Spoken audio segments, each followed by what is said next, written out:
Hello student, पिछले video में हम सब लघुत्तम समवर्तक यानी एलसीएम को गुणनखंड विधि में जानने का प्रयास किए थे।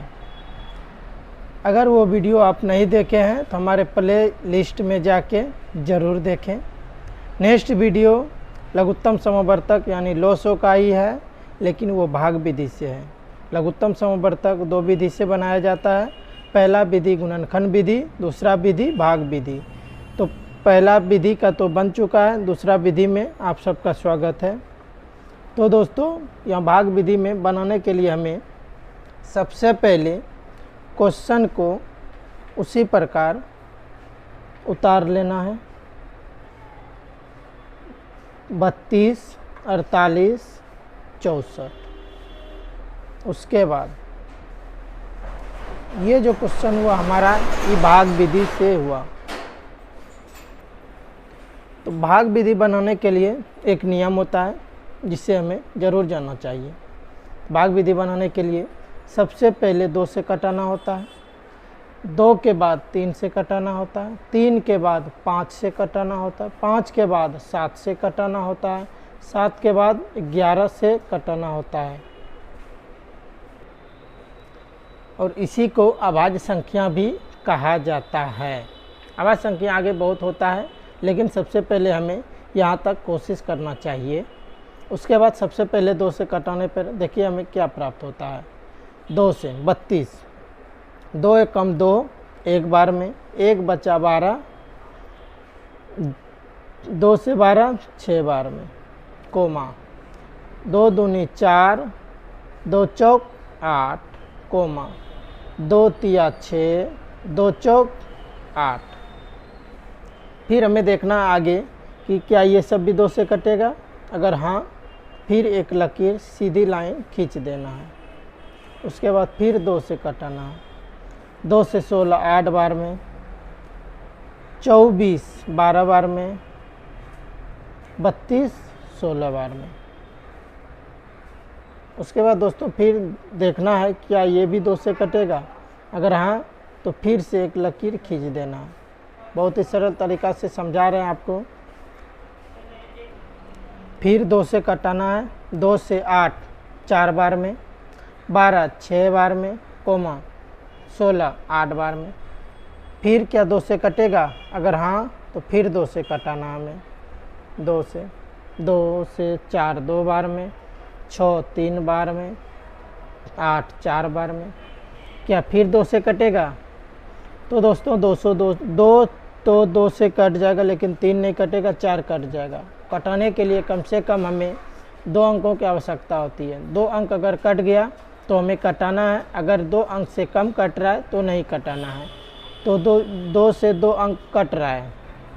2 एक बार में, 3 का 3 है, और 4 2 बार में। तो स्टूडेंट अब देखना है हमें क्या 1 3 2 किसी से कटेगा। किसी से नहीं कटेगा, खुद के सिवा किसी से नहीं कटेगा। तो अब हम इसका एलसीएम निकालते हैं।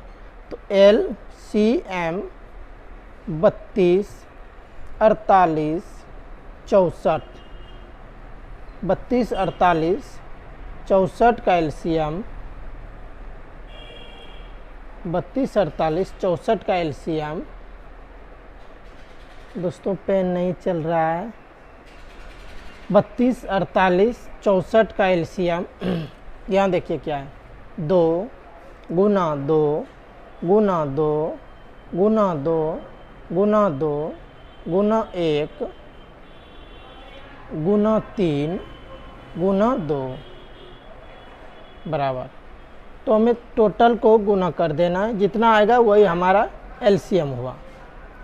2 दूना 4, 4 दूना 8, 8 दूने 16, 16 दूने 32, 32 एका 32, 32 तिया तो 32 गुना 3, 3 दूना 6, 3 तिया 9, 96, 96, 96 दूना तो 96 गुना 2, 6 गुना 2 12 यानी 2, 9 दूना 18, 1 19।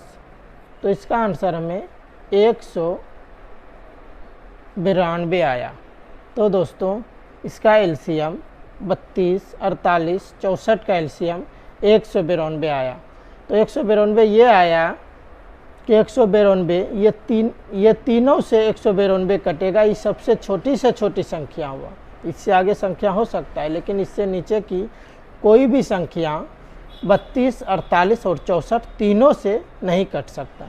यही हुआ भाग विधि। इसका दूसरा सवाल देखते हैं। नेक्स्ट सवाल है 100, 150 और 200। तो इसका हमें भाग विधि से LCM यानी लघुत्तम समवर्तक ज्ञात करना है। तो स्टूडेंट देखते हैं आगे। 100, 150 और 200, इसका हमें लघुत्तम समवर्तक ज्ञात करना है। सबसे पहले हमें ज्ञात होना चाहिए कि 2 से कटने का प्रयास करेंगे। 2 से 100 50 बार में कटेगा, 150 75 बार में कटेगा और 200 100 बार में कटेगा। तो दोस्तों अगर छोटा से छोटा विभाग अगर नहीं जानते हैं तो हमारे चैनल को सब्सक्राइब करें, लाइक करें और बेल का आइकन दबा दें और छोटे से छोटे बात सीखने का प्रयास करें और मैं सिखाने का प्रयास करता रहूँगा। तो दोस्तों फिर 2 से कटाने का प्रयास करते हैं। 2 से कम 2 अंक कटना चाहिए, उससे कम नहीं, ज़्यादा जितना भी हो सकता है। तो 50 से 2 भाग 25, 75 ज्यों का त्यों लिखाएगा, 100 का 50। तो स्टूडेंट देखते हैं कि इसमें अब 2 से कटेगा नहीं, 3 से कटेगा, 25 नहीं कटेगा, 75 कटेगा, 50 नहीं कटेगा, 4 से तो कटाना नहीं है, आगे 5 से। तो देखते हैं 5 से कटा के। 5 से 25 5 बार में, 75 15 बार में और 50 10 बार में। फिर 5 से कटाना है। 5 1 बार में, 15 3 बार में और 10 2 बार में। अब हमें LCM 100, 150 और 200 निकालना है। बराबर 2 गुना 2 गुना 5 गुना 5 गुना 1 गुना 3 गुना 2। हमें गुना करना है इसमें। 2 गुना 2 4, 4 गुना 5 20, 20 गुना 5 100, 100 गुना 1 100, 100 गुना 3 300, 300 गुना 2 600। यानी 100, 150 और 200 का LCM 600 हुआ।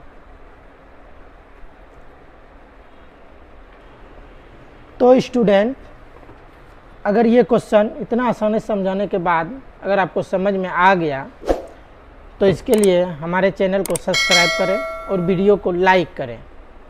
ये भाग विधि का लघुत्तम समवर्तक था। पिछले वीडियो में हमने गुणनखंड विधि का लघुत्तम समवर्तक आपको निकालने के लिए सिखाया था। नेक्स्ट वीडियो का टॉपिक होगा HCF यानी महत्तम समवर्तक। बाय दोस्तों, थैंक यू।